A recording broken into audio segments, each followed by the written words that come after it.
It's 12 o'clock, and we'll call this Planning and Zoning Committee hearing to order.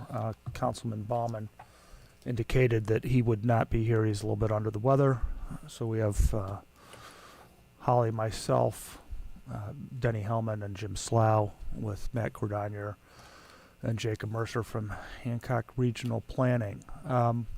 So where we left this off from our last meeting, we'd given you a lot of feedback. You are working to, you being Hancock Regional Planning, working to incorporate our feedback into into another draft of the zoning code and put that zoning code draft into in essence, what would be a publishable format. Quick update on where you are with that process. I was hoping to have that ready for this meeting. It's not ready for this meeting. One of my concerns is we will be repealing the whole code and replacing the whole code. So if there's any mistakes or anything throughout the whole document, those would forever be codified. So my goal, I think we're well on the way to having a copy to you a week or two before the April meeting, and then you'll have the full document to review at the April meeting. Sounds good. And then the next, excluding the farmyard animal chapter or section of the code. So everything, all the new code other than the farmyard animals to the committee. Do you all have questions or comments that you want to bring forward on anything other than barnyard animals? So I started reviewing some things. So I noticed there was a change with utility trailers and enclosures on page 124 going to 125, which wasn't in our book. So I'm trying to figure out where that came from and why we are wanting to say that it says utility trailers or enclosed trailers parked or stored may not be closer than 30 feet to any right-of-way or must be within 10 feet of the primary building. Utility trailer or enclosed trailer must be parked on a hard surface, and no utility trailer or enclosed trailer can be parked at a property address if the vehicle is not registered to that property. What section of code are you? It's not in there. It's on the computer one that's on the city site. What section of? Page 124, What? and it starts. Hold on, my bad. Let me. 1161.11.4. And I guess I don't see anything. I don't see any need for that. And to say that you can't have a utility trailer on a property if it's not registered to that address is pretty wild.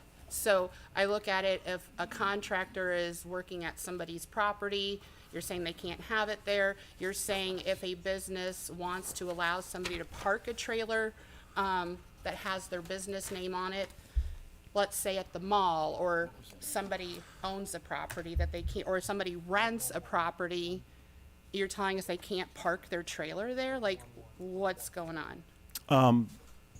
That's something the zoning department requested that change. The intent of that change is to prevent storage trailers to be used as advertising type apparatus. There's several in town. I personally don't have much issue with it. It's something that the zoning department requested be added. Well, what's their problem? What problem are they having that we need to not allow people the right to use their property how they want? Meaning if they want to allow somebody to park a trailer there or to impede on a business, again. So I don't think the examples you gave are necessarily accurate on how it would be interpreted. A contractor working at someone's house, again, 99% of all zoning violations are complaint driven. So if a contractor parks somewhere and we don't receive any complaints, the zoning department's not going to go inspect it in most cases. But we have received complaints about the use of trailers being parked, for 4, 5, 6 months on a major thoroughfare with the sole purpose of advertising.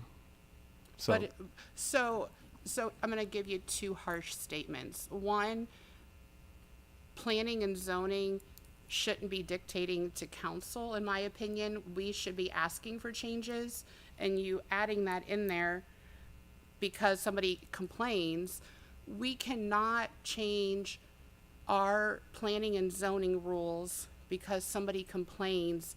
There are measures in place, right, that of things we can address, and if not, it's a civil matter. And if they want to do it civilly, great, they can take it that way. But by us getting in the middle of a neighborhood dispute of somebody parking their trailer if I had a commercial property and wanted to allow Grant Russell contractor to park his trailer out front of my business to advertise, whether I charge him rent or he's a friend of mine, I should be able to do that. I understand not blocking the view of traffic and things like that. Totally get that. But I think we have things in place for that, do we not? correct. Yeah, so why would we need section F? So, Can you point to this in the new code? Because I can't find it. I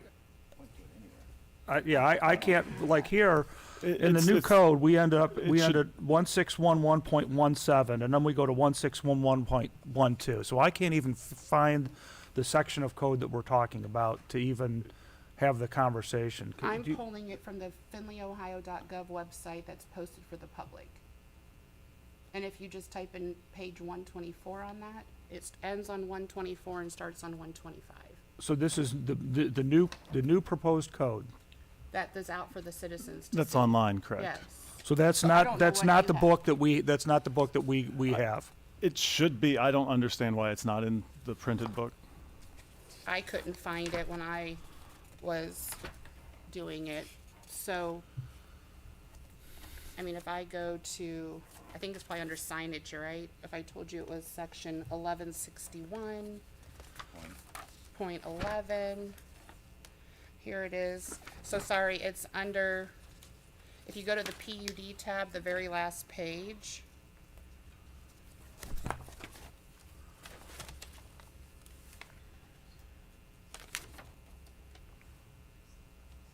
One five, Point 11, yeah. point 5, point what? I'm sorry. You want 1161.11.5.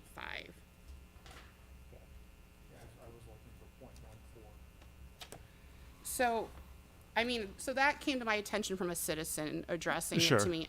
We hadn't discussed it. It hadn't jumped out of the paper to me because it wasn't redlined.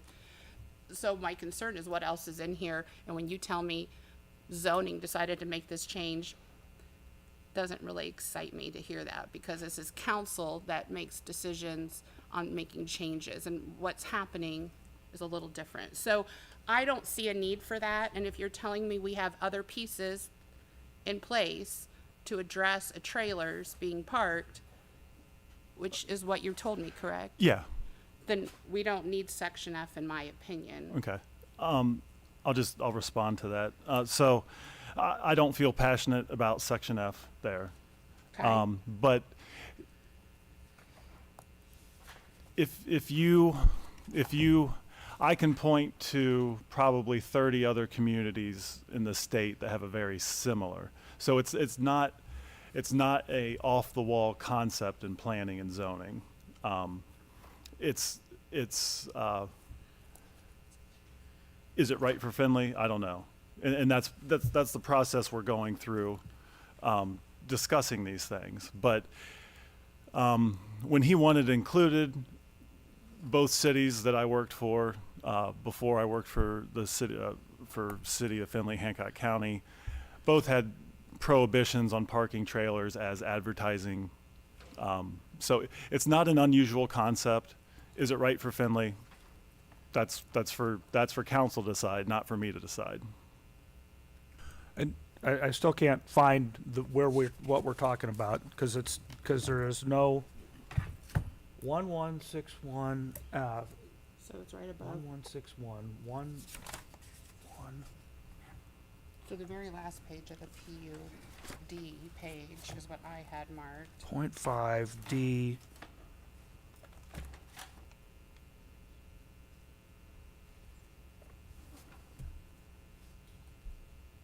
One 161.4.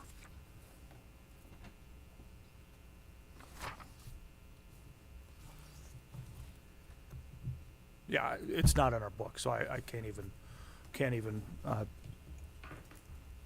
But it is in the citizen book.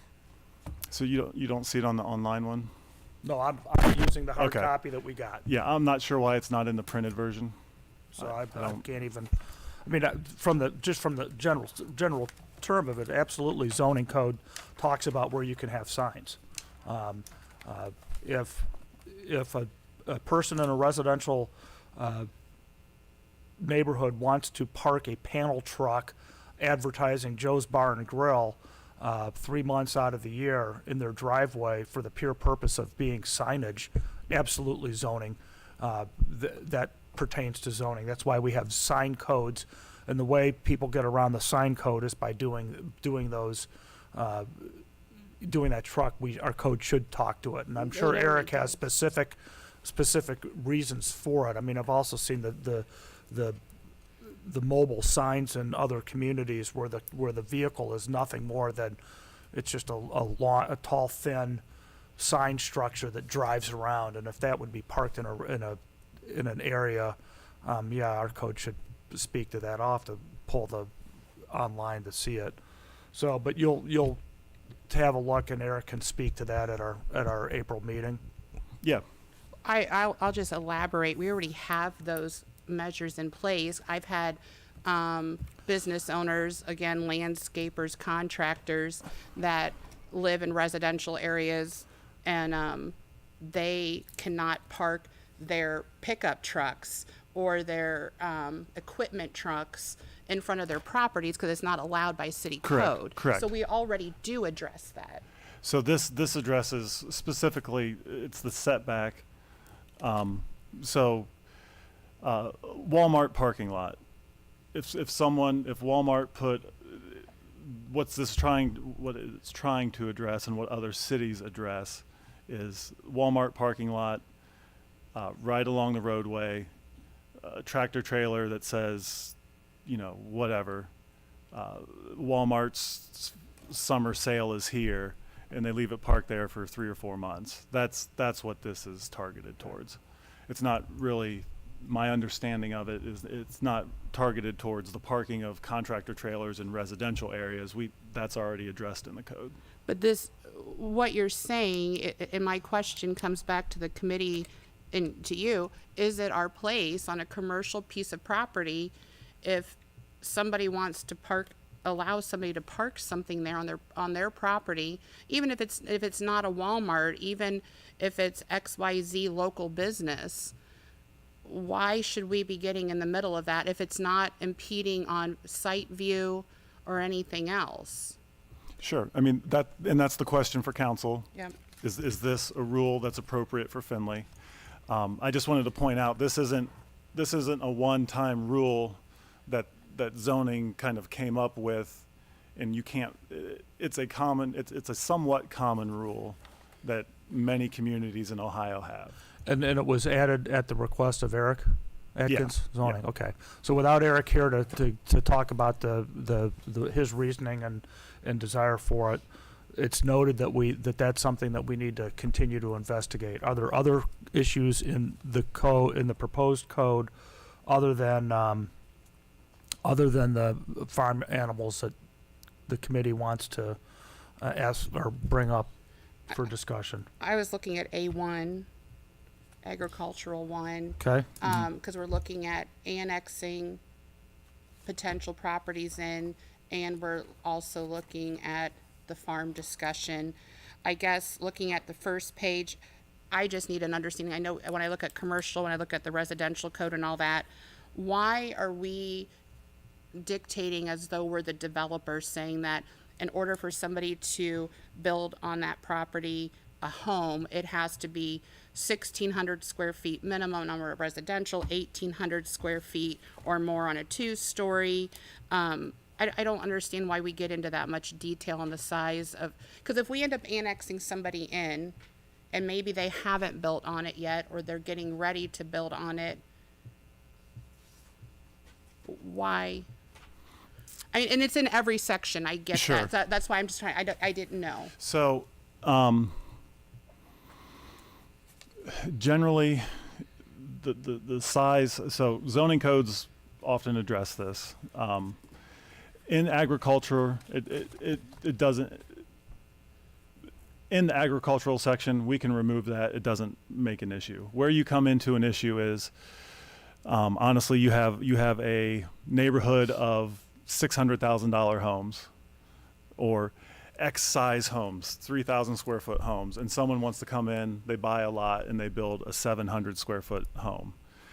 Neighbors get upset about property values and concerns about that. So oftentimes it has to do with, it's the form, the consistency, and then on a personal level, it often comes down to property value issues. But isn't that usually addressed by the developer, saying, I'm gonna build this subdivision, we're gonna have X amount of lots, and each lot has to have a minimum square footage of a condo, of a house, of whatever? It can be. Developers often put those things in for the protection of the people, for the protection of the neighborhood.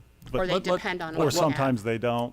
They depend on what we have. But step back from this. We annex a property, and we give it its initial zoning as A1 because it's agriculture. If that property then sells to a developer who wants to put on it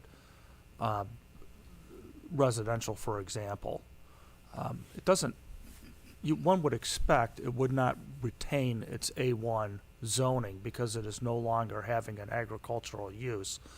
Part of the development process going through city planning would be a rezone, wouldn't it?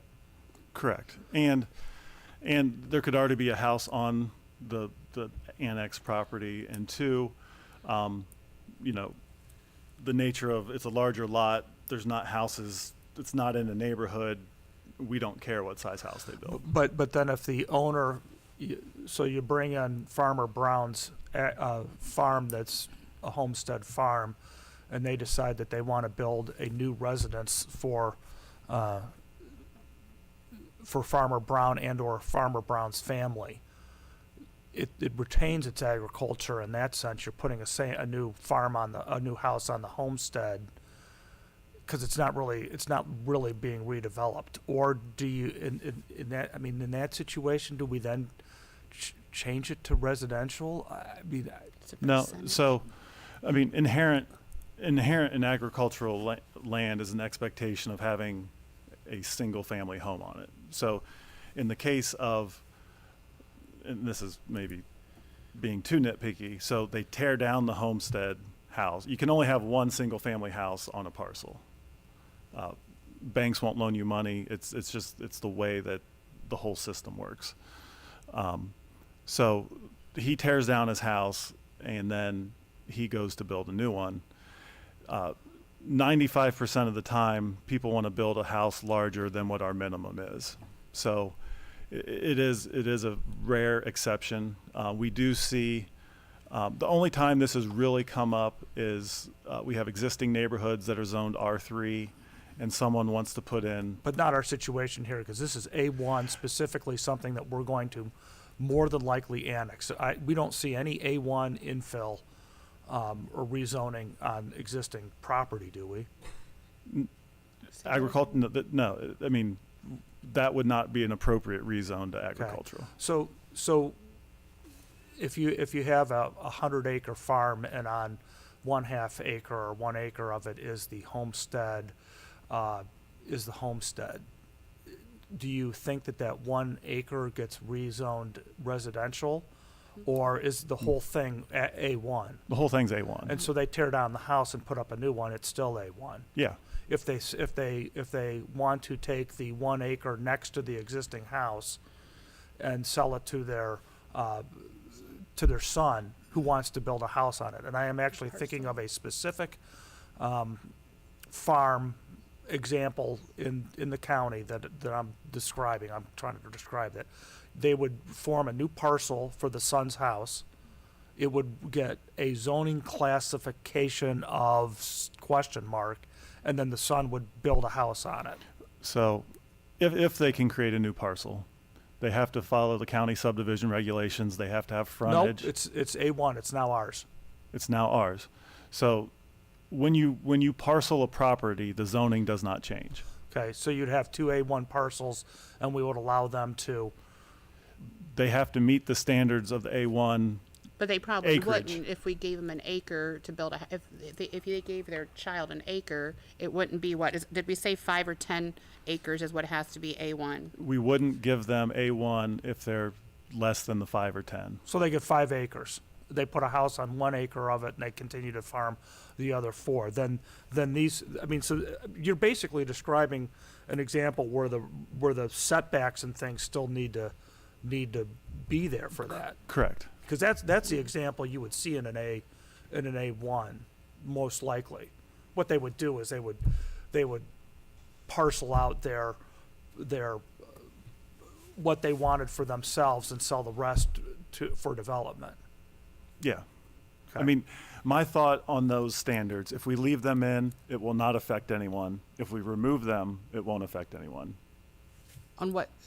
The minimum size house. Okay, well, I'm just looking Yeah. at that, and I'm looking at because I'm not a farmer. Sure. We say accessory structures can be as big as they want, but they can't be more than 18 feet in height. I don't know what 35 feet above grade means, but that, I don't know, can a tractor or a combine fit into an 18-foot height barn? I don't know. Should we be saying that?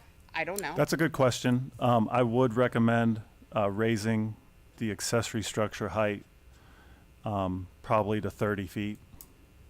And then once again, if this goes in, if A1 goes in, and then we have, that will be a dollar, Mr. Hellman. Fine. If we have then case after case to BZA looking for relief from accessory structure height or something, then that's an indication that we need to tweak the code. Sure. Okay. And when something's annexed in, they're grandfathered. Understood. It's a new construction. It's a new construction part of it. On that same section of agricultural, section B, where we talk about agricultural activity or a farm and agricultural animals. Again, not farmer, but it said shall not include the commercial feeding of garbage to swine and animals. I don't know what the definition of garbage is one, and then agricultural animals. So back to the animal discussion now, even though we're not there, but by us defining it under agricultural animals in this section, is it defining it in general throughout the city? Because chicken, pigs, goats, horses, cattle, and donkeys, I know, are already, I'll use the word domesticated animals in the city limits. They're urban animals in the city limits. So should we have that in there? So, I mean, A1, you essentially will have unrestricted use of animals. Except how we feed them, because we can't give them garbage. And that's also in another part of the code. Okay, so So- we defined garbage. That's what I wanted to make sure of there, because I'm not a farmer. So if that's that, I'm good on agriculture. C1. On page 2, the conditional use.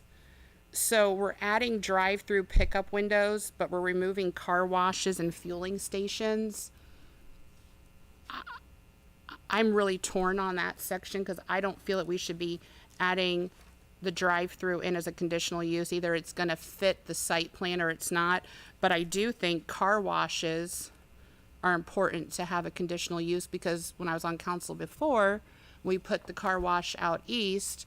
It abutted residential. There was a lot of stipulations to give, and we gave that a conditional use, I believe, which worked for the neighboring So, so if something's a permitted use, Planning Commission can still put conditions on it. The car wash out east was a permitted use. So what's the difference then for this section? So it has more to do with legality.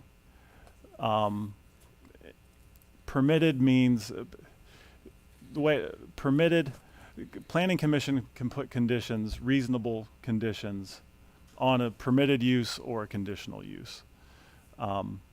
Conditional use means it needs to go to Planning Commission just for consideration of if the use is appropriate in the surroundings that it's in. That's kind of how I feel about a drive-through window So a or a permit, drive-through in general. a permitted use we only look at. So a permitted use we only look at the site plan. The use of the property is assumed in almost all cases to be appropriate. A conditional use is the use is appropriate in most situations, but it requires review by the Planning Commission. So if a conditional use, you have to get the conditional use and you have to get the site plan. So there's a vote, there's a consideration at that specific location with everything we know about the area and the circumstances, is it an appropriate use? So that question is asked of every conditional use. Is it appropriate at this place and location? Where a permitted use, that question is answered, and the only question is, what does the site look like? I guess I look at it, if we already permitted a drive-through lane or a drive-through like carry out, and something else goes into that same commercial use location that was already permitted for a drive-through, an ATM machine, whatever it might be, why should we then make it conditional going forward? I mean, I can understand if traffic flow is causing an issue and things like that, that we wouldn't approve that project in general, right? We would. So your question, so you have a building with a drive-through and it goes out of business, and the next person, why should they have to have a conditional use? I would say to that is, so the changes we made to that question, I would say there's a big difference between, I can go to a Domino's pizza pickup window and there's one car every 2 hours, 3 hours, it's very low traffic. And then I can look at a Chick-fil-A and be like, wow, that's, so those are two of the But we would same. address those in traffic. What's that? That would be addressed with the traffic, looking at it when it goes to regional planning, no? I'm new to planning Sure, and zoning, no. so So the changes I made, so we removed drive-through window from C1 as a conditional use. So the change I made was going from essentially allowing a drive-through to, we're not going to allow drive-throughs in C1, but we would allow pickup windows. So, for example, a pickup window, like Chipotle, you can order ahead and pick it up. Essentially, pickup windows are much less intense. You have probably a third or a fourth of the traffic than a drive-through window, which is a drive-through window is where you order and get it. A pickup window, you call ahead and you pick it up. I'm thinking banks, I'm thinking drive-through carryouts, fast food's in there too. I would like to see that removed, the drive-through pickup, and let it be reviewed like normal, but I would like to see that the car wash be put back in on conditional. And I would disagree with that. C1 is local business, and by nature, car wash is a residential business, and car wash is looking to serve an area outside of the neighborhood. I mean, just by the initial reading of what the intent for C1 local. C1 is a neighborhood commercial business established to provide for the development of commercial frequently used businesses association with shopping for the needs of the adjacent local residents. When you have a business that specifically looks to vehicles, you're trying to bring people outside of the neighborhood. I mean, a lot of the conversations I've had with Matt on C1 was to tighten C1 to make sure as society's needs and the way we operate change, that C1 really remains focused on local, on that, on the adjacent and local residents, and that's why the drive, we talked about the drive-through windows, that's more C2 appropriate, and that's where these changes were made, why these changes And in the, essence the were conversation kind of came up through kind of with the McDonald's issue. Well, I know it came up with the So, McDonald's. I and get it. What I was looking at are, so what intense uses do we currently allow in C1, and a fast food there's no fast food restaurants in there's no drive-throughs in C1 currently, drive-through fast food restaurants. They're all in C2 in the more intense commercial areas. But carryouts, are those not C1? I think there are some carryouts. Yeah, the one Blanchard and then on Main. Actually, I thought we said the Fern wasn't the Fern the only drive-through we could come through or figure or? On Sandusky? That's not. I'm not sure. I think that's C2. No, I thought that was. I'd have to take a look. But that and that then was one of the examples. There are no car washes in the C1 district in Findlay. So But if we eliminate, I get car washes like what we see on 6th Street, right by the railroad tracks, over on Blanchard. I looking more at the one out at Walmart and the one on Tiffin Avenue, the one on Trenton Avenue. Those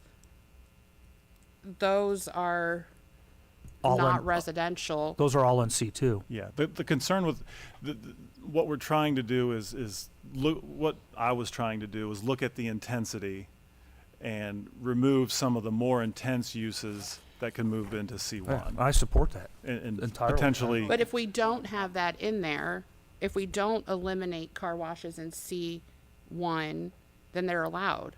A commercial one, like what I just listed for locations, could potentially end up there, right? Am I reading it backwards? I'm a little confused. By us removing the conditional use, Yeah, by removing it from the conditional use, car washes would no longer be permitted in the C1 district. You could only put them in the C2 district. they're not even listed as a permitted use on the main thing. All right. Not listed, period. Yep, so it was just strange that it was on there to begin with. Yeah. Okay.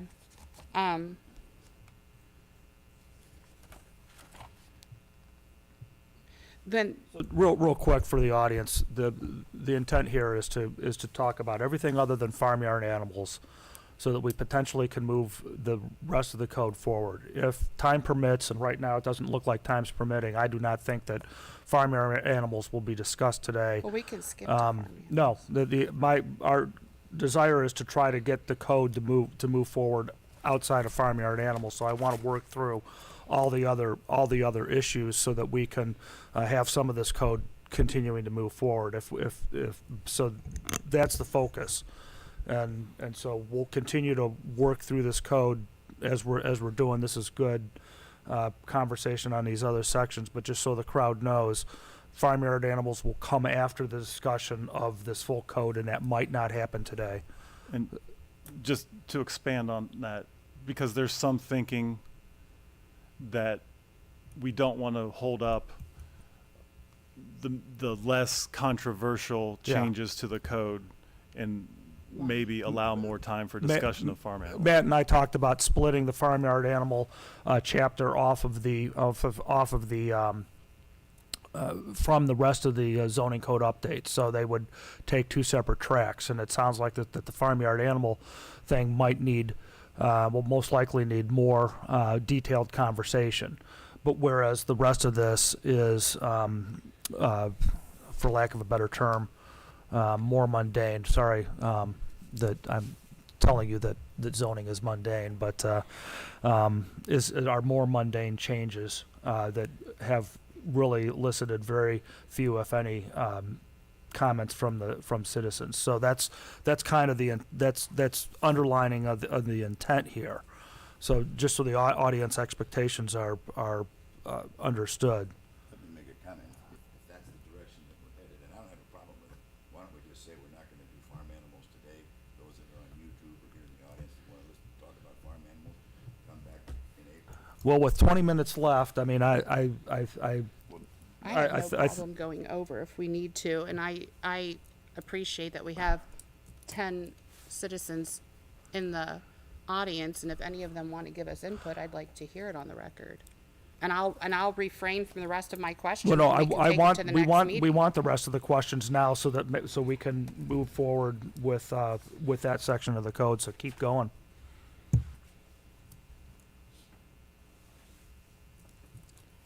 What's the next section you want to discuss? I would like to discuss with the committee if we go an extra 30 minutes over. Is that doable for everybody? Because I feel like I'm being rushed now, and we just You're not being rushed. You have all the time you want. Let's continue to discuss the other parts of the zoning code other than farmyard animals that you want to discuss.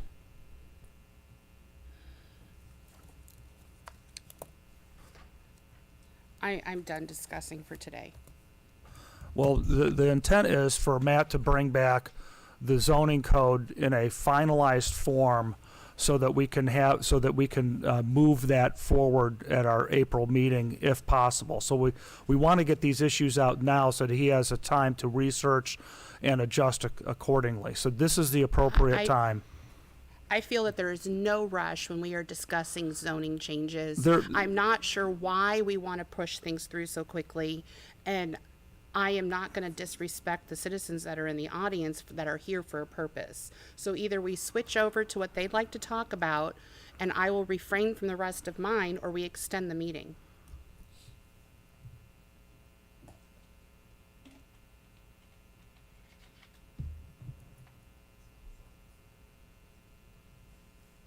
I'm not going anywhere. I got a funeral at 5 o'clock, so that's not important. Not yours. I don't think so. Keep going. Good. Does that mean we're going to continue this meeting until we're done and talk about farm animals?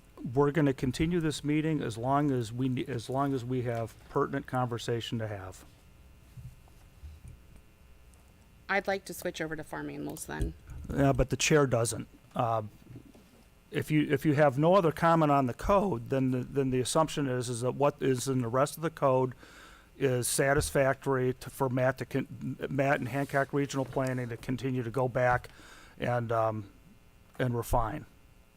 Are you saying that, because that's what we have on the agenda, that's what's next right on the agenda, is the existing part of the code other than farmyard animals? That was the agenda on the thing saying we were not discussing farm animals. I didn't, No, I was not. farm animals is the first you- part is to get the other part of the code done. So Holly, you're bringing up good points. You need clarification. Let's continue that process.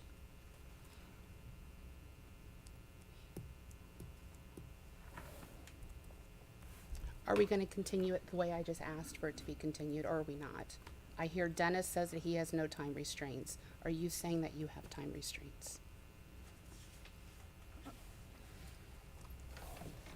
Will I be here on Saturday continuing this meeting? No.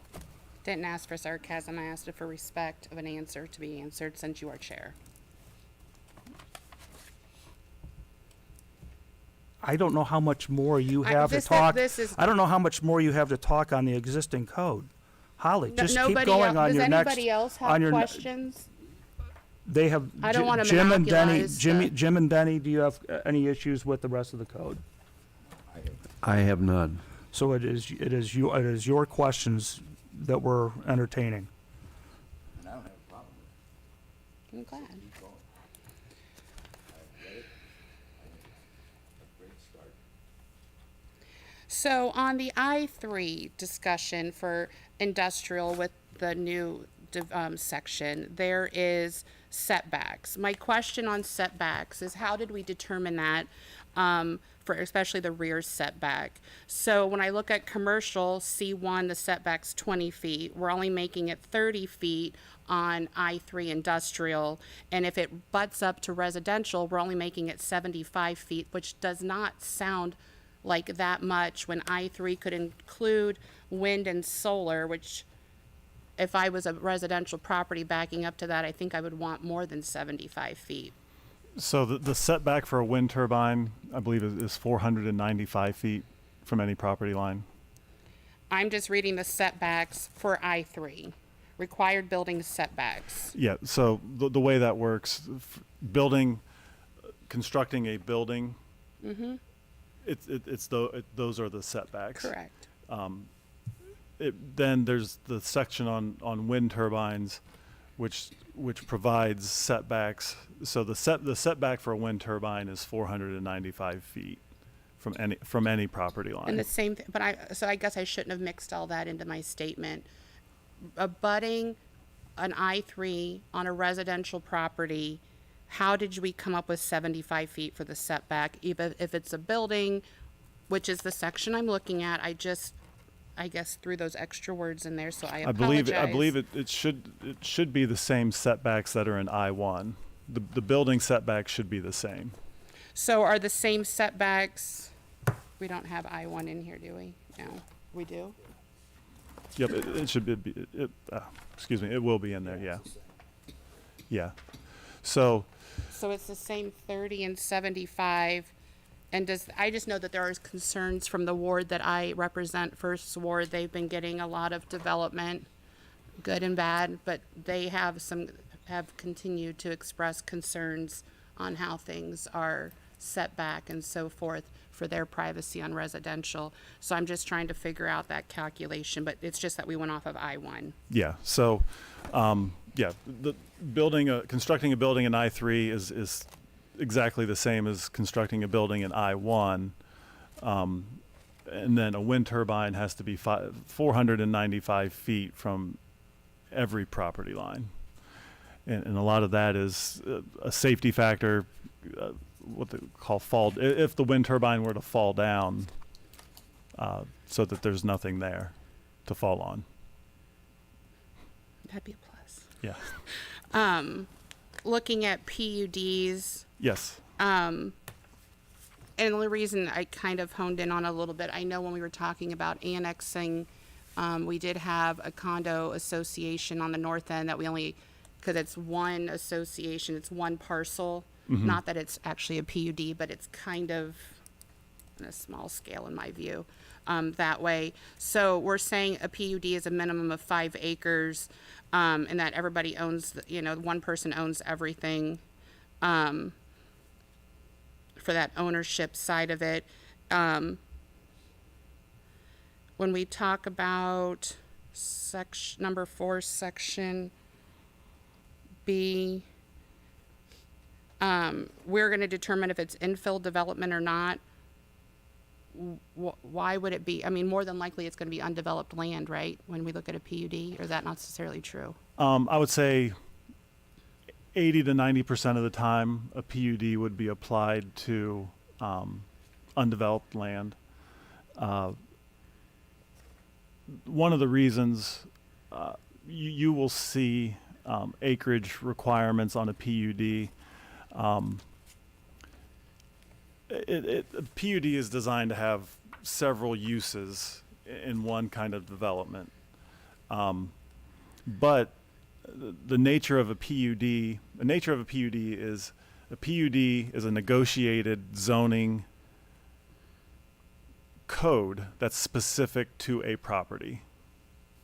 So within the PUD, you have 100 acres, and the PUD is a creation of a new ordinance for that code. It goes through planning commission. It has to be approved by council. but that allows the flexibility. Someone comes and says, we want to do these unique things. We want increased density. We want different setbacks, and this is why. So that's the nature of a PUD. But I've seen it applied to an Arby's, where a half an acre is a PUD, and they essentially negotiated different terms instead of getting 7 variances for this unique Arby's that they wanted to build in Fishers, Indiana. So you often see a minimum acreage requirement. You know, just the nature of the term. A half acre can't be a planned unit development. 100 acres can be a planned development. 10 acres could be a planned development. But the infill development, there are unique situations where, you know, something that was built upon, someone wants to come in and they want to do something unique.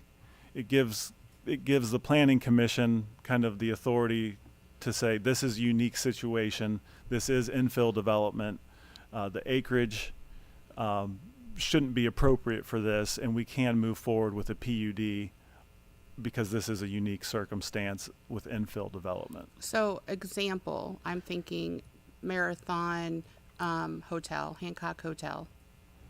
That wasn't a PUD, but we were able to allow them to take the sidewalk and be able, and that would have been infill, right? Yeah. Let's say we So have like, how did we do it? well, the nature of downtown zoning with 0 setbacks Okay. is the primary reason. And then with the Hancock Hotel, they had to, through council, get permission because the outside. overhang is in the city right away. So those are the 2 things that allowed the Hancock Hotel were downtown zoning and So it wouldn't have needed a PUD. Correct. It wouldn't have fit a PUD. Let's say we have an old factory that's like 3 or 4 acres and it gets taken down and someone wants to put in some housing there. Condos or townhomes or a mix of condos and some single family homes.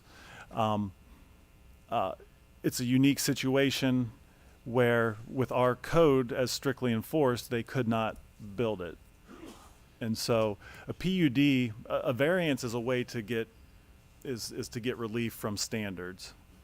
A PUD is a way to get relief from standards before you build it, before it happens, potentially. And it's PUDs, as a planner, I really like PUDs because in a lot of ways with a rezoning, the city gets to understand every aspect of what's going to be built before they rezone something.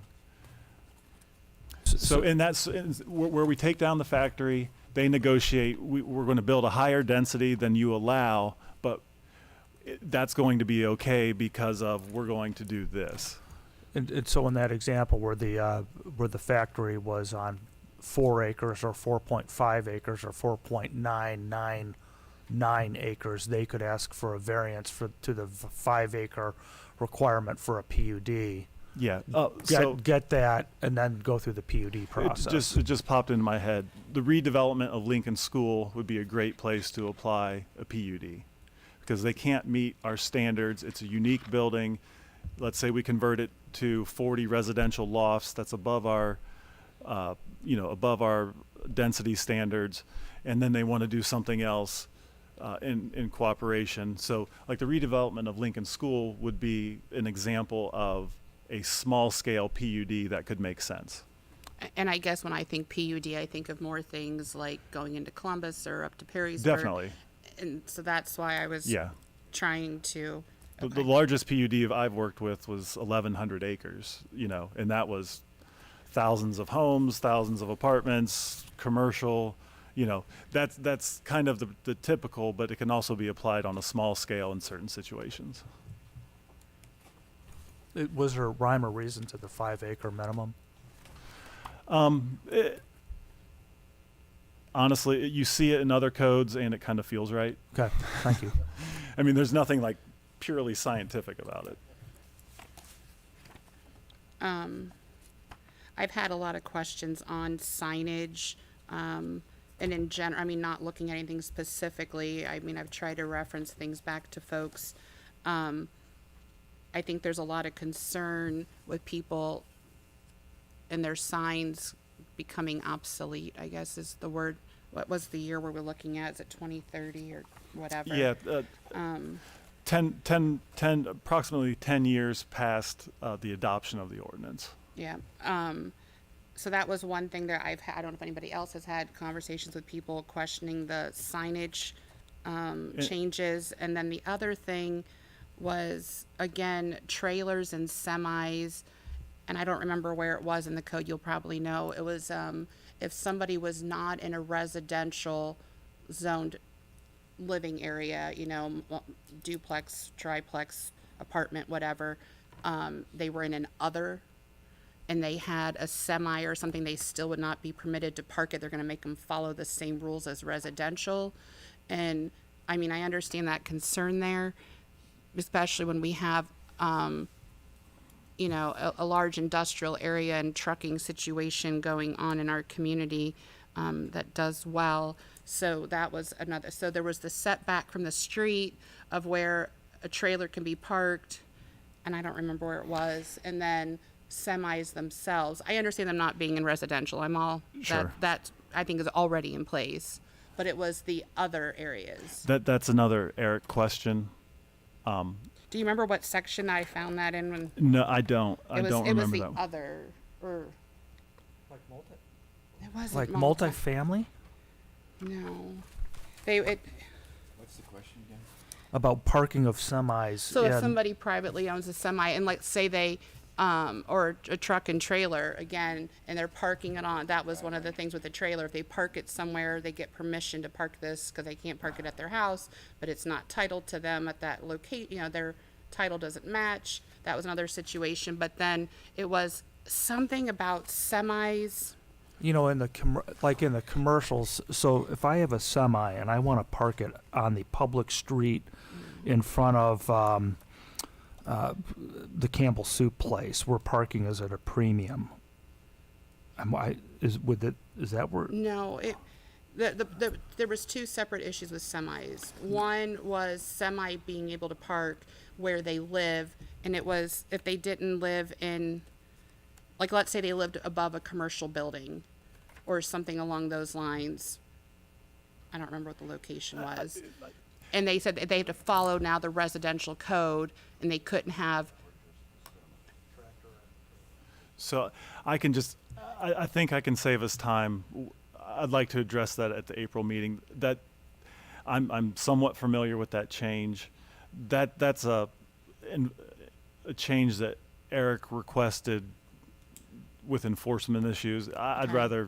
I'd like him to just speak So to that was on the living side and having your truck to be able to be with you. And then part two was if you have a truck and trailer that you're parking somewhere and it's not meeting the 30-foot setback off the street, but they're getting permission to park there because they can't have it at their residential.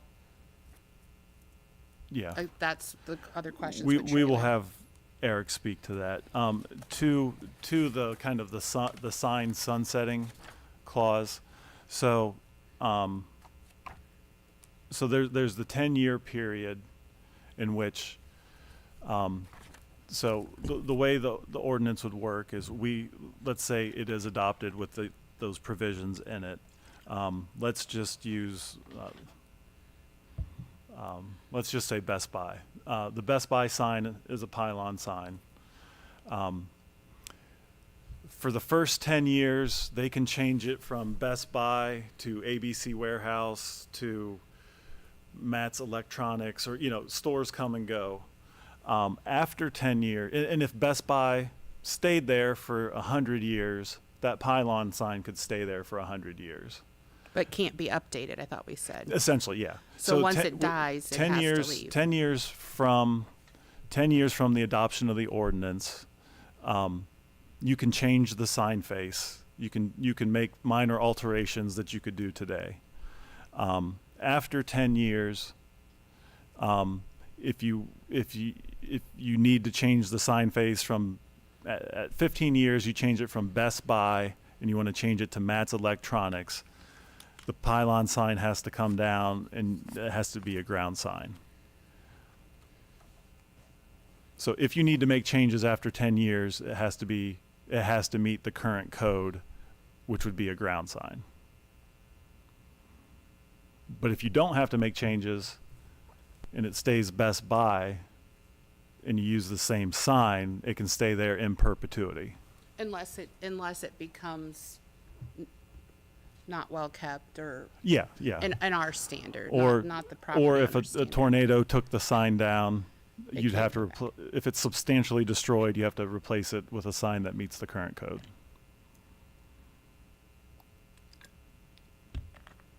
Those were the main things I had for now, other than, of course, animal discussion, so.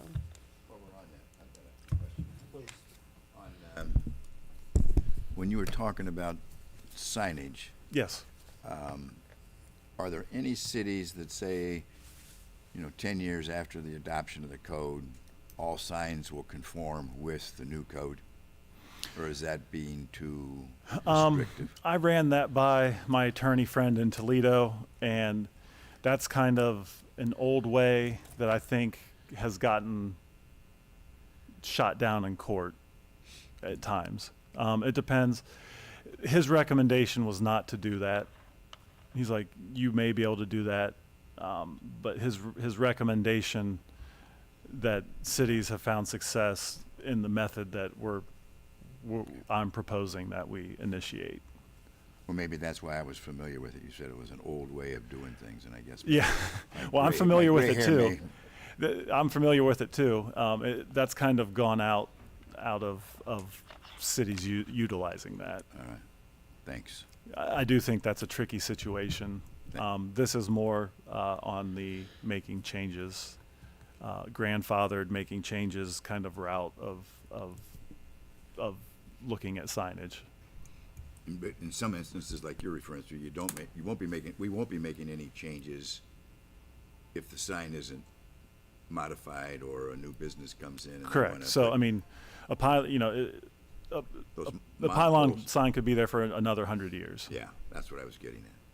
It's unfortunate, but But I mean, I understand what you're saying. there's also a level of fairness to it.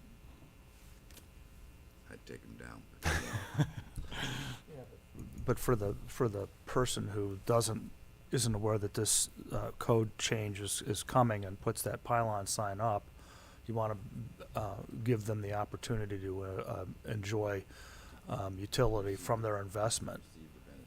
Yeah. Are we gonna notify those higher signs if this passes? Because I mean, it would make a decision whether they reinvest in that sign potentially when they look at cost factor. It's not something I had thought about. That's something I would think about. So We definitely, when they come in to pull permits, we definitely advise them, hey, here's the legislation that was passed and what it could mean, and you may want to reconsider, investing $100,000 in a new sign, because in 5 years, you lose protection on it. So definitely at the time at the permitting point of permits would definitely be a big, we would be handing out information on that. what's the committee's feeling on splitting the draft or the farm animal ordinance from all the rest of the zoning code changes and setting them on separate tracks towards legislation? I don't have a problem with it. Denny? I don't have a problem. Holly? I thought we were redoing the whole codified at once though, so. No, the draft ordinance, the animals is new legislation, as is PUD, as is I A1. agree, yeah. But I think from a standpoint of citizen input, so that we can enjoy the benefit of the proposed changes, I mean, that would be my recommendation. And we're giving the direction to Hancock Regional Planning on how to proceed. I think just from public feedback, I think separating them would allow us more time. It would take any pressure off of, well, we have some changes that we really want to have made. Separating the animal ordinance would allow for more time for conversation, and the more mundane changes can kind of move forward. And then this one, which has a lot of feedback from residents, both for and against, it could allow for a little more time. It may only be an extra month, but on two different paths, I feel it gives us a little more. Well, I like the idea Freedom. of separating it, but I also would say, why not separate all of the new ones that we have in there so they could have separate discussion and passage? So, and then just do the codified on the C1 updates and that was everything else in signage updates. But solar, PUD, and animals, I think those are big topics and those are all new to make them a separate piece of legislation. So I'm going to make a motion that we recommend separate the animal ordinance from the rest of the changes and move the rest of the changes forward.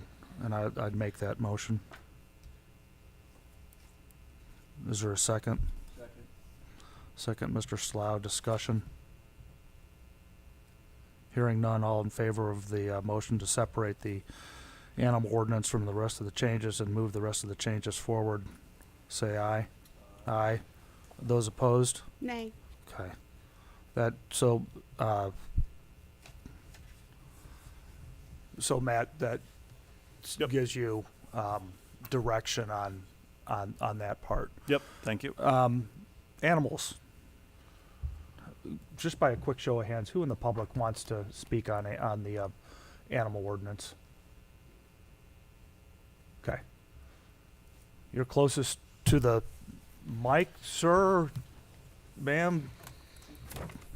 We're going to do the same. We'll kind of do the 4 minutes and kind of see how it goes. For the record, sir, your name? My name is Mike Stone. I live at 911 East Sandusky Street here in Findlay. I have lots of details. I've spoken with some of you, and I don't want to go into all the details. I do want to just clarify a few things. From what I understand of the proposed ordinance, I am not at all opposed to farm animals in the city. I think that's great, a great opportunity. Also not opposed to grandfathering those with farm animals already in the city. I think that's fair as well. I want to clarify, I think in the past meeting, it was mentioned that something you guys probably deal with on a regular basis, and that's neighbor versus neighbor. I want to clarify that is not the situation that I'm bringing before you. This is actually a real issue.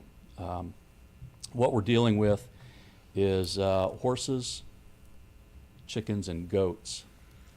And for the past, at least the past 12 years, on a fairly ongoing basis, we've had manure from those animals being spread on the property directly adjacent to us.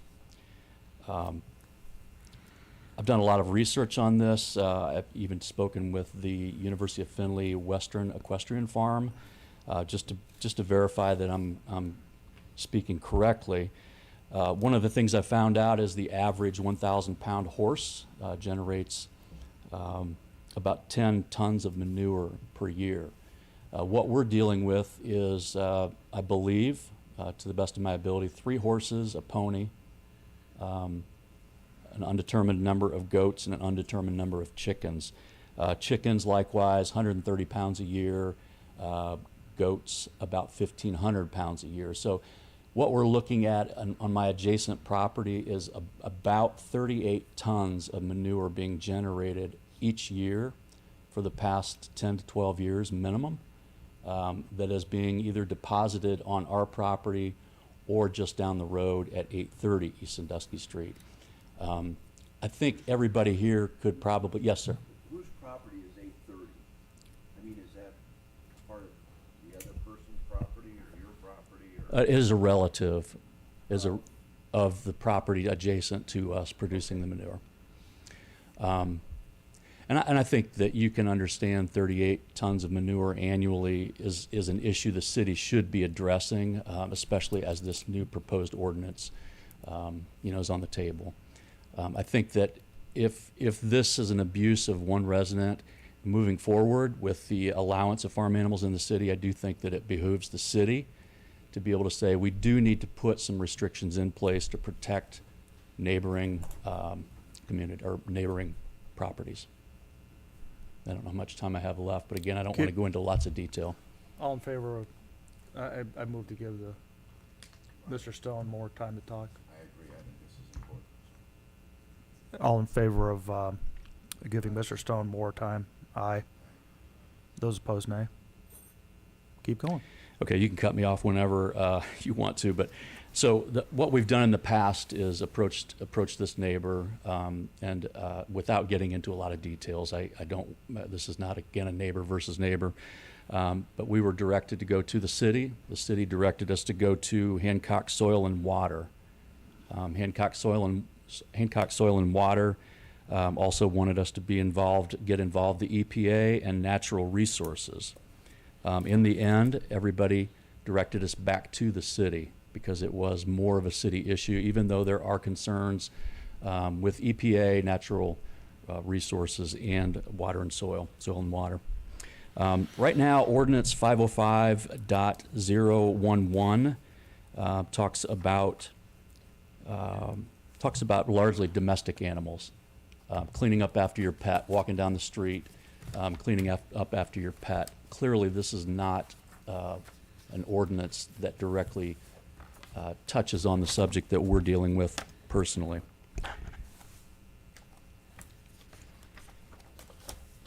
Again, I don't think this is a civil court matter. I think this is a city matter, as has been determined by the EPA and all the other agencies that have been involved in the past. Can you tell me what Water and Sewer and EPA said? Did they find them? Did your neighbors? I don't know. You would have to ask the neighbor, but I know the one time the concerns were we have a drain in our garage, which is close to this property. So our property actually sits lower, so we get all of the runoff. We get manure that plugs the drain, and the drain goes into Lye Creek and into the Blanchard. So that was an issue for soil and water. Your drain goes in. Correct. So that's an issue for soil and water. It's also an issue for EPA and so on, which is why they got involved, why the city recommended that we get them involved. But they're telling you to come back. I'm just trying to figure out, these big groups got involved, but they're telling you that we should be the ones handling it. So they didn't want to handle it. They didn't do anything. They didn't find anything. Locally, they did not, and I can't speak to that because they took our complaint and then they went and spoke to the neighbor. And that's when we do know that at one point, soil and water, we had a pile that was probably roughly, 10 feet high of manure and roughly, probably 40, 50 feet around. So it was one pile of manure that had accumulated over time. And I believe, according to Water and Soil and Water had told us that they were told, or they told the neighbor that it needed to be removed from the property. At that point, there was a bobcat that was rented or whatever, and it was spread all over the property. And Soil and Water did not follow up after that. Yeah, So- Holly, when we were doing our MS4 stuff, I was very involved with MS4. and we had that became an issue, I think, at that time. And I thought it was Situation came up? this specific situation, the Ohio EPA. We had potential trouble getting our MS4 permit because of this specific situation. And I think Ohio EPA told us to get it resolved. I don't remember that, But- okay. So, from a, you just heard all this you've heard many of our conversations. Yes. From a zoning standpoint, what did you have suggestions for how this body should address the large animal situation in this situation? Is it a restriction? Is it a prohibition? Thinking of your situation, how does Yeah. it work? Yeah, I do think this is something that council should address and look at options. I think there should be restrictions in place. I don't think any of you or anyone behind me would want to live next to a property that's accumulating 38 ton of manure per year and not disposing of it properly. I think the issue is even far beyond the EPA and all of those other agencies that were involved. I think the issue really is it comes down to property values, surrounding properties. I know other neighbors next to us that are here also have issues with the manure runoff. So I think to address the issue, there need to be restrictions in place on if any manure can be distributed, and if so, how much. How do we do that when I could go to the store and buy manure? When I could go buy mulch and it has manure in it? How Good do point. we- First of all, most of that is composted. This is raw manure. And I don't think you're going to purchase 38 ton either. No, I don't even like purchasing mulch that smells that bad. But but I'm just saying, how do you propose we address? You're not wanting to address animals today. You want to address manure. No, actually, I'm addressing the farm animal situation in the city. Is the property? Is your property agriculture? Is it farming? We don't do agricultural zoning. What do we call these properties in the city that have cows or horses? What are they? They're not agricultural zoned. Or so they're just residential, and they are allowed to have animals because they originally were a farm 100 years ago, 50. I don't. They're allowed to have animals because we have no restrictions on animals. Okay. They're allowed to have animals because we have no rules in regards to farm animals. Mr. Stone, so you live in close proximity to the fairgrounds, and Yes, adjacent to the So- fairgrounds. this is just I'm asking because I honestly don't know, but you know, at fair time, they have manure management practices in place. Do you see, from your property standpoint, at fair time or shortly thereafter, do you see an increase in your issues because of the fair, or are there manure management practices such that the fair is pretty much doesn't affect you from that standpoint? Well, we obviously chose to live next to the fairgrounds, so we took that in consideration. It is basically 6 days of issue. We don't, because of where we're located, we don't get any downdrafts or anything from the wind. But they do a very good job. I've watched them before. They go in with a bulldozer or whatever, scoop it all out, haul it into dump trucks, and it's gone within a few days of the fair being over. And I don't know what their procedures are during the fair, but it's not been an issue for us. I served on Fair Board, and our 4-H groups and different things, they all work well to Yeah. maintain their animals. But Absolutely. I will also say we have that property to the back that has a bunch of horses that we've had quite a lot of issues with over the years. To the south of the fairgrounds, Yeah. where the track is at. Yes, where the Yeah. track, outside the track is also fairground property. It's leased out to a individual who has horses that race. Correct. And we've had issues with smell and odor and different things and compost. And the way it's been addressed is we have dumpsters. Right. And the dumpsters sometimes are pretty darn full. Yeah. But do you get smell from that? Does that go into the creek? I don't know. It's all right there as well. I don't know how you address manure.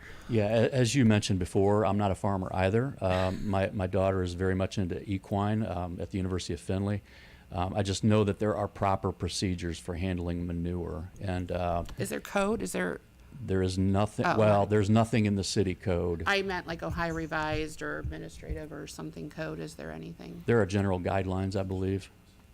Matt, Matt, do you, off the top of your head, do you know how many properties within the city of Findlay have large animals? I can think of, now that you've mentioned the one on the back, I can think of 3, because there's the horses on 6th Street, just to the kind of the northeast of the Emory Adams. There's the cows to the east of 6th Street by the park, by Emory Adams. You got, is that Parks? What street is that? Those aren't in the city. That's not the city right there? No. Where you go around the walking path, so No, on Brookside Drive? that's one of Okay, well, there's cows that back into Emory the, Adams. there's some on the other, by Emory Adams on the other side of the railroad There's a track. couple other on Brookside Drive. Yeah. But no, I don't. Okay, and then you wanted to comment on the So in the last week, we have Laura, a new planner on staff, which has been a godsend and very helpful. But we, in the use of American Legal Publishing, they host the codes of many different communities in Ohio. And just a little context, so we looked at 119 different communities in terms of what they do for farm animals. And right now, Findlay is what I consider silent. There's nothing saying you can have farm animals. There's nothing saying you can't have farm animals. So of the 119 communities, 37 are silent, which means by default you can essentially do whatever you would like.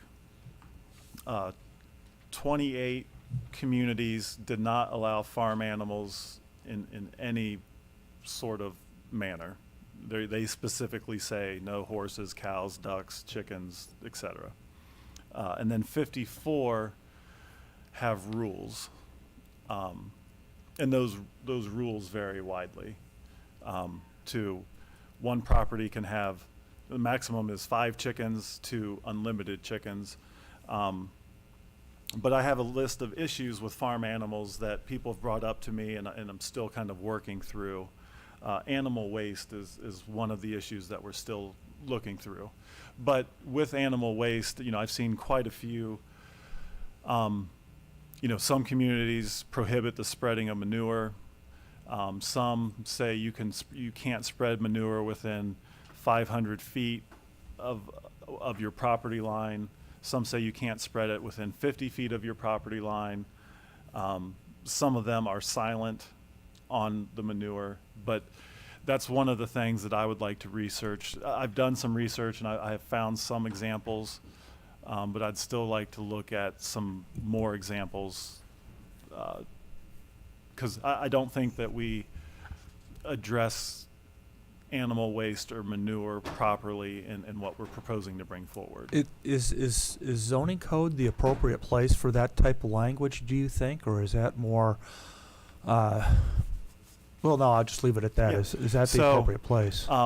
When it's absolutely prohibited, it's usually in section 505. No, manure management specifically. Okay, let me. Manure if you have animal codes regarding the number of animals, that's typically in the zoning code. Okay. And there's typically a statement about animal waste with them. But you do see it in all sections of the code. Okay. So, Mr. Stone, if this is not a fair question, tell me. So you don't have to answer if you don't think it's a fair question.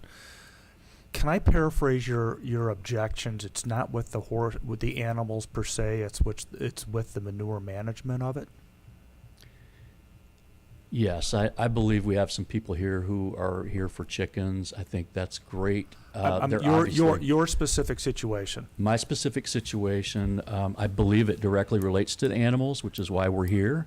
But yes, it is a manure situation because of farm animals in the city. So for my clarification, I'm going to ask the same question in a different way. If the folks had the best manure management practices on Earth, would you be concerned? And they did them. Would you be concerned simply because the animals were there, given that they were doing the absolute best manure management, including not spreading it on their property?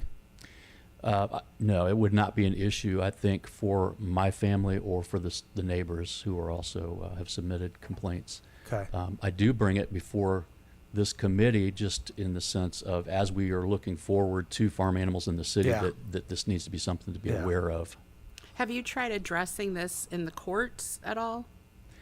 No, I don't believe it's a civil matter based on the feedback we've gotten from the other agencies. Yeah, because if we don't speak to it in our code, I don't know what law would be being broke. Well, Unless EPA like must not have found a code, or EPA and Hancock Water and Soil. I don't know anything about the MS4 of there being an issue. I'll have to see what documents we have. Because, I mean, how do you propose, I don't know how we propose to say you can't do something on your property if you want to spread it or do whatever, because again, you can go buy manure, right? So, and maybe it's I wouldn't use the word sanitize with manure, but okay. But what I'm saying is, how do we start? So, because it's going to come back to me with we're bringing in an agricultural zone into our city, okay? Correct. And again, if we annex people in and we're telling those folks that get annexed in, they can continue to do what they want and don't have to follow city code, is what's been told to those 400 properties. I don't know how many of those 400 would actually get the agricultural zoning, right? Right. But if we're not gonna manage them because we're considering them a farm, whether they have a horse or 50 cows or a couple dozen pigs or whatever it might be, I don't know how we try to get people to manage to pick up their dog poop when they walk a dog, and we don't have a code to say we're going to fine you if you don't do it. Makes me livid, but not that we don't have a code, but somebody lets their dog use Right. my yard, right? Right. So I just don't know how, and I'm guessing these properties that abutted the fair were annexed in over the years, and they were farm properties. They were what? The whole city. Well, because we're an agricultural community. Second Street had a horse 300 years ago, 200 years ago. I could put a horse in that yard now because he had one. Sure. Because, sure. I mean, And that's where it's at, right? And in general, I would think you would agree with me. In general, the majority of our chicken owners, our pig owners that have all these pets, we don't really hear a lot about a problem. We don't hear a lot of problem about manure. I know with chickens over the years, we tried addressing it when Ann Spence was on council, and council didn't want to take it anywhere. But we had property owners come and talk about the smell because people were piling up their chicken feces. And then when the wind would blow over in the Country Club 13 neighborhood, people couldn't sit on their back deck, and they were mad. So I get where you're coming from.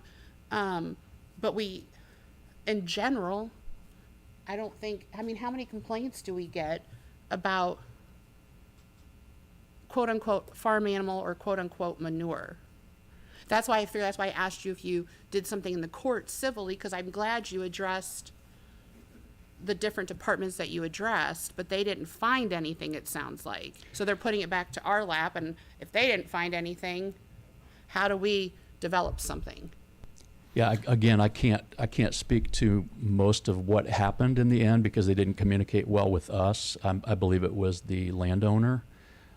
We just happened to know from Soil and Water, we were told that it needed to be removed and then never was. So maybe I would also mention too, Mr. Russell mentioned maybe a month ago in City Council that he has neighbors that are nearby that have chickens and you'd never know. And I think that's what I think that's what the goal is to allow that freedom, but to have the people that are harboring or keeping those animals, that they do so in a responsible and a respectful way. And I think that comes down to that. Yeah. If you have any of your contact information, I would say provide it through the departments that you talked with, so we can get their information, so if we're going to explore manure and any Sure. kind Well- of that, we maybe get feedback from what they saw or found, and if Well, we can do to some of your thoughts that you've kind of given, the agricultural zoning would be exempt from the animal, the farm animal portion of the code, and my assumption would be that the manure of a farm would still be under the jurisdiction of the various departments, like soil and water. I think there's prohibitions from spreading manure when the ground is frozen. I think there's different things that farmers do, and so my assumption is that the 80-acre farm that gets annexed in, they would still be under the jurisdiction of whatever controls are in place. Well, that is your assumption. Can you confirm that is how that would happen? Well, the agricultural district will be exempt. No, about that our rules then don't trump state of Ohio existing regulation on farms, that they would continue to work under those. Well, I think he said it right. If they're managing it, why, and they obviously manage this investigation as well. So why do we need to put something in place? If those are the steps to manage it, to investigate it, to determine Ohio Revised Code or anything. So from what I have found, and like I said, to different levels, the communities that do allow farm animals also address manure. And so, and as I mentioned, they do it in different ways. Okay. Mr. Stone, anything else? And No, that's all I have. I do have photos if anybody wants to see what we kind of deal with on a daily basis. I'll save that for afterwards. All though. right. Thank you for very your time. much. Next to address, ma'am.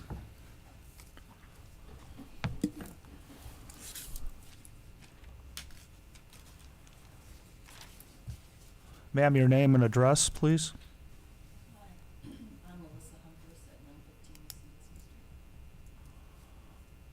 Thank you, Melissa. Please continue. Did you get my emails? I have not been online. If you sent them since last night, I have not seen them.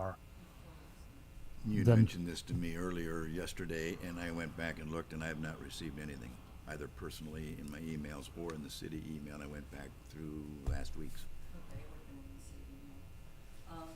I'm here to say that, my family moved where we are located now in 1966. At that time, there were 24 horses in the stable. It's a boarding stable. It is not, my acre is not a pasture, it's a paddock. And if you don't know the difference between a pasture and a pasture is where you can turn your horses out and they can eat. My horses get fed twice a day in their stalls. Their stalls get cleaned out twice a day.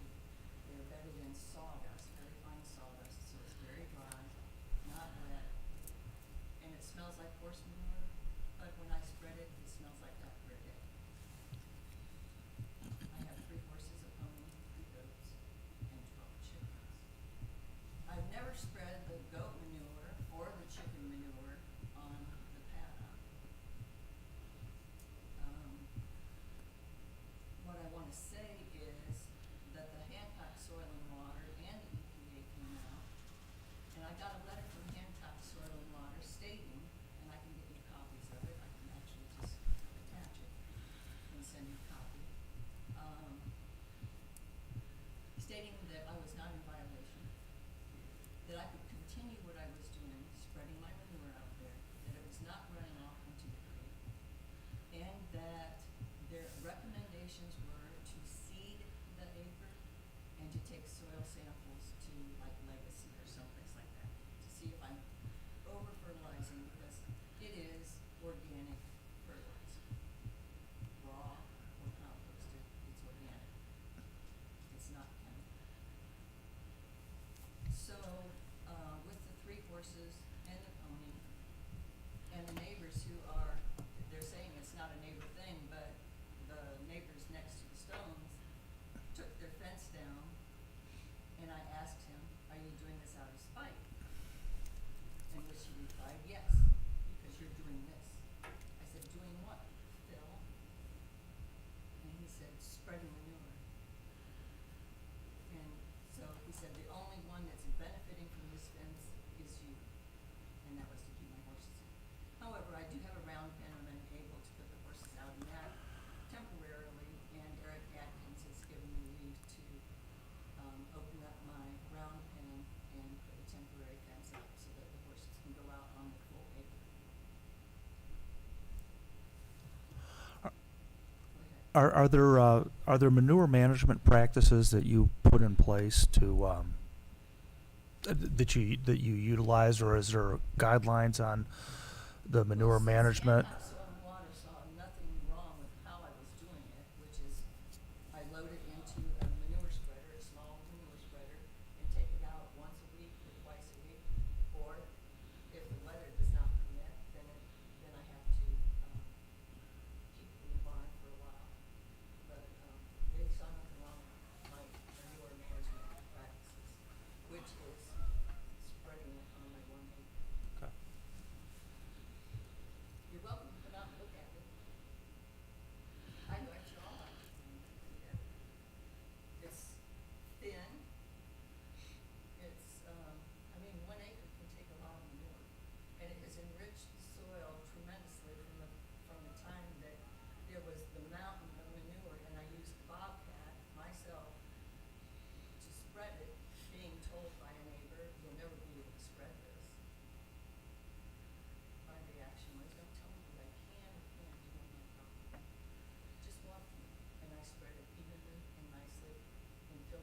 Is your microphone on by chance? Do you see a red light? The Down on the base. online, I just got a text that they can't hear you. Oh, there we go. Thank you. So, your neighbor, I guess, right? So we're making progress here. I don't like being in the middle of a neighborhood drama, but we're gonna talk manure. So he likes to talk. He likes the idea of having a manure policy. What kind of things? How long have you had a horse, or how long have you had animals, big animals like this? Since I was 12 years old. Okay. So what is normal practice for a horse person, or what's required of people with horses, or what do you can you recommend anything that council can do to address manure? Go by the Hancock Soil and Water that said that I was not in violation. I'm not I don't want to hear about you guys. I'm just saying manure in general. Looking for standards. There, that's the word. So what standards do they, what standards do you know, or what's the standard for taking care of your horse poop? Removing it from their stalls on a daily basis. And but I mean, there's nothing about how long you can keep it. There's nothing about, No, no, nothing. no. Okay, that's. No standard. We're gonna have I do know I read the comments that were made to, I guess, Matt, to you, that you wanted comments about. Yeah, there were comments when the code was posted online. The city asked for comments, and those comments would come to me, and they'll be made available as the legislation goes through. Well, there were many comments from the same residents. They also named my name in the comments, but they didn't sign their name to the comments. And quite honestly, there were lies in there. Him saying that he does not know what Hancock Soil and Water, that's a fallacy. Saying that the goats have yards to be out. They don't even know, because the goats are put out behind the barn, and it's probably 15 feet by over 100 feet, which is a lot more than just yards. It makes it seem like they have no place to go. They have a grassy area behind the barn where they go, just to get out of their stalls. And I have 12 chickens, 3 goats. And like I said, the chicken manure and the goat manure have never gone out in the paddock. Other questions for Melissa? Thank you. Thank you. Like I said, I can give you my phone number. You can contact me. You are welcome to come out. And for them to say this is not a neighbor issue is also false, because we are in litigation over something else. So I'm just letting you know. Okay? Thank you. Thank you. Who else would like to speak? Anyone? Sir.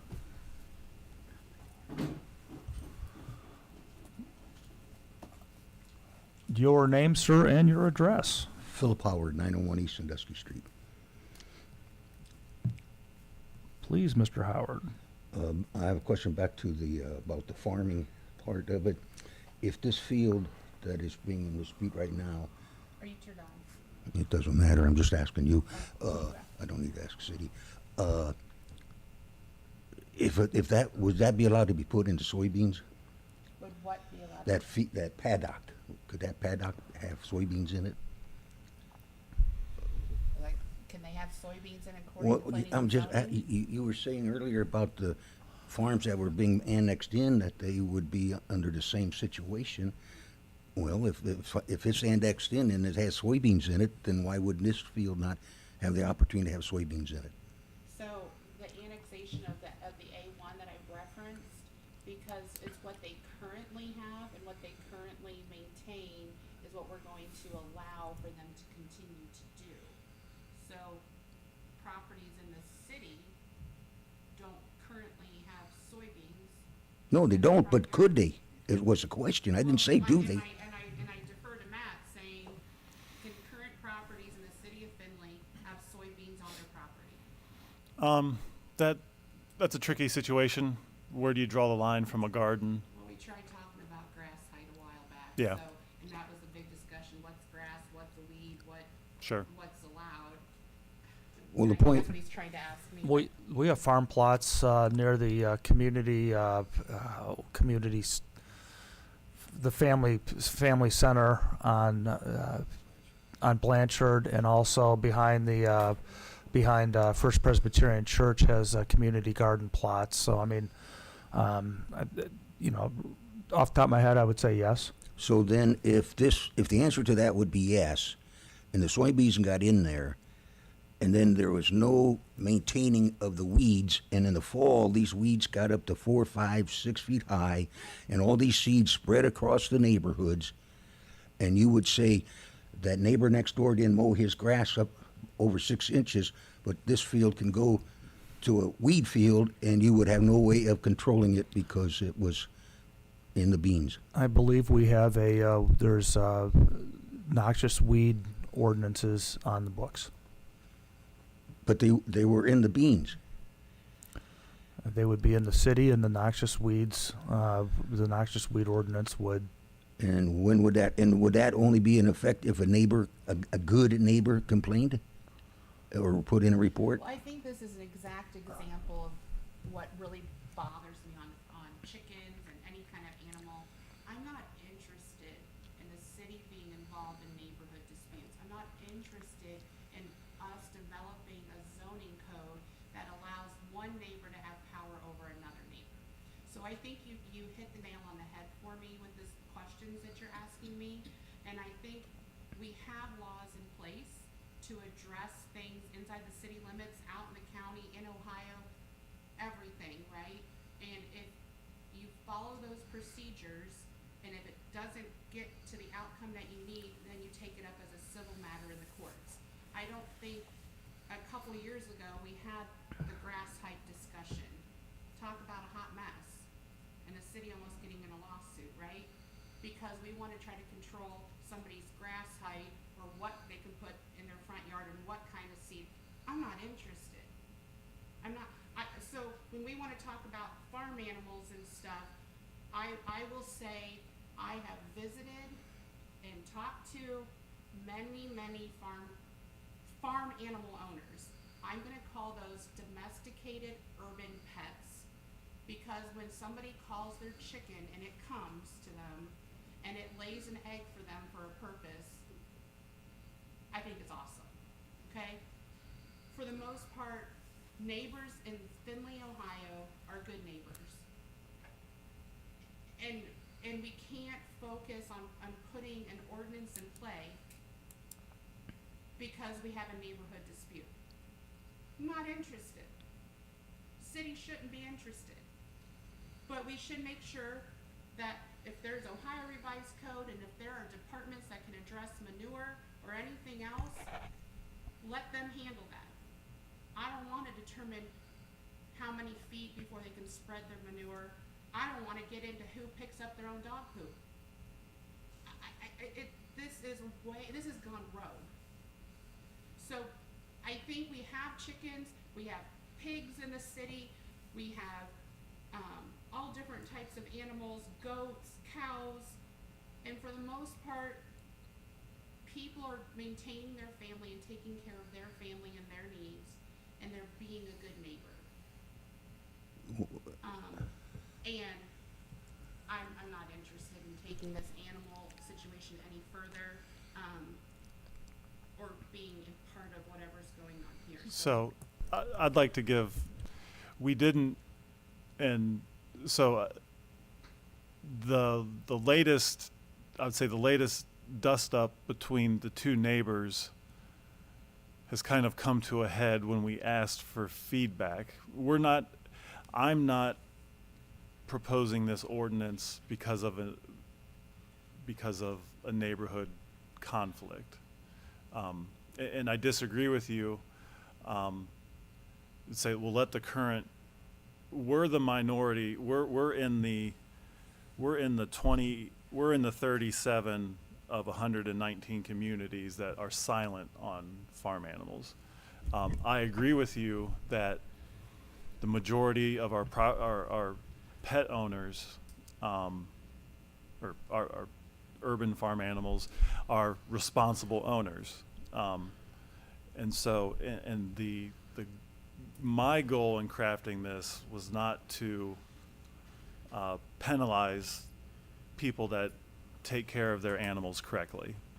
I mean, the reality of most zoning enforcement is, unless there's a complaint, things will keep going. I've been given a lot of feedback, and I've been constantly changing the ordinance, generally to be more permissive. So, received a comment, you can only purchase chickens. In the state law, you can only purchase chickens at 6 at a time. So we're adjusting the ordinance to kind of address that. So no matter what your lot size, you could have 6 chickens. The grandfathering being inclusive with that. If you have 100 chickens today, you can have 100 chickens into the future. I'm proposing to increase the number allowed on a lot from potentially 24 to 36. Okay. But what we don't have is when someone is not taking care of the animals and we have an issue, it can be addressed potentially through neglect. But I disagree that if we have a real issue, we don't necessarily have the means to take care of it. Thank you, Matt. Mr. Howard, appreciate your comments. Anyone else from the audience would like to speak? Can I add something? Please, Melissa.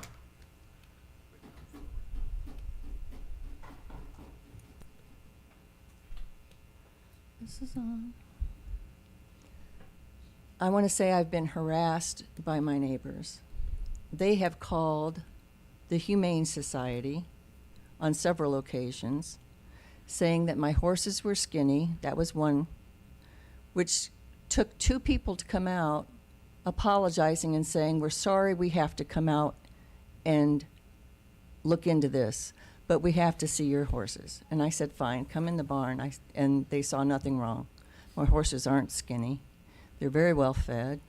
They get turned out on an irregular basis because of the weather. And now it's a more irregular basis because the neighbor's fence is down. But I can remedy that. That's not a problem. They've also called the cops. It's just been an ongoing thing between the 2 neighbors. And I think the one neighbor's probably pretty innocent, and she's on the west side of the paddock. Her dogs, when the horses were able to go out, her dogs, 3 little yapping dogs, which didn't bother me at all. The horses would go right up to them, and they enjoyed one another's company. But the harassment has to stop, and that, I believe, is a civil matter. This is okay, we're talking zoning code. So Right. is there a comment germane to zoning code? No, I'm just saying that's all wrapped up together. Okay. Well, I would say what you just said, Matt, animal cruelty, this and that, we have those agencies in place. How many calls, I guess it's a question for Eric, I should probably email to say, how many calls a year do we get from different properties that we have an issue with quote unquote farm animals? And if you're updating, have changed this at all, I'd like to see it. Because I just think, we're pretty restrictive in trying to control where they can have the animal located and how it is maintained and what its housing looks like and the quantities of whatever. I think it's just over and beyond. So I will be sharing kind of the research that we've done.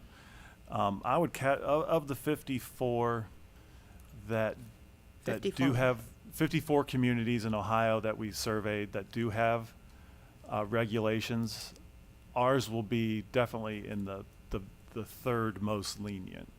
And when you talk about the 54 communities, I would also ask for you to get the information of how they're comparable to our community, because we are a little bit of a unique agricultural city. I mean, we're not Toledo, we're not Lima, we're not Columbus, we're not Cleveland, you know. Yeah, So no. I want to see how they're comparable, Yeah, where they're located, all sure, that. yeah, there'll be the name of it, you know, the name, yeah. Thank you, Melissa. So, I don't see anyone else who's looking to speak. So I think from the standpoint of this committee meeting, kind of like two charges, and this is going to be in a form of a motion. And we've already stated we're splitting the ordinances, the farm animals discussion, that we continue that is obvious, and some research to do about manure management in that, and you'll provide that feedback. And then also that we're splitting the ordinances, and that we're going to move forward with the rest of it. We're looking for finalized code and finalized format, both published to the city's website and delivered to us. I'd love to see it in a red line form. I know that's really tough right now, but if it will be red line. okay, red line form, as soon as you can get that, so that we also can start our proofreading Sure. standpoint. And then the continued discussions on the farm animal ordinances, and that was to put it in succinct words, split the farm animal ordinance from the rest. This is a recommendation. Split the farm animal ordinance from the rest of the code changes, and moving forward with a finalized version of the rest of the changes, and to continue discussion on farm animal ordinances. And that was a motion for our recommendation. Second. And then all in favor of that recommendation, please say aye. Aye. Aye. Those opposed? That's what I have. And Jim saw the motion that I made before he had departed. And so, yeah, well, it's pretty much, it's just a recommendation how we move forward. Yeah. Well, And- before you adjourn, Yes, sir. Matt, I have a question for Matt. Matt, you said that our agricultural ordinance is one of the third most lenient of the, 97 was it, or 94 that have rules No, and regulations? so 50, Did I hear that right? of the 119, 54 have rules. Yeah, and uh, of res- that, rest- allowing farm animals. all right, And I'm going to try to, but ours, what we're proposing was definitely permitting more than a lot of communities did. All right. Thank That's you. that's what I was driving at. Yeah. Is there any merit, in your eyes, of having it more restrictive? I guess if you felt that way, you would have made that recommendation, I guess. Yeah, but- I mean, again, very sensitive to not wanting to punish the people that have been responsibly taking care of farm animals. Understand. And you know, there are a lot of people who have keep chickens and things, and they've done it for years and have no complaints. You know, I don't want to punish someone that's not causing any issues. Understand. Okay. And with that, motion to adjourn. Second. Want to get out of here. Somebody needs a second on motion. Thank you, Holly. I like it here. All those in favor of adjourning this meeting, please say aye. And we are done. Thank you. Jake, you want to kill the...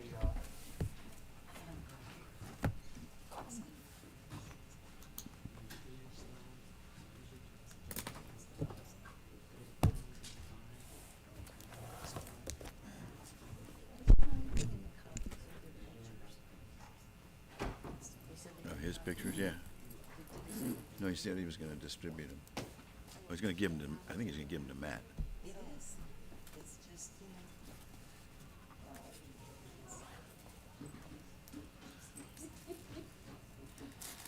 ask Mr. Stone for his picture.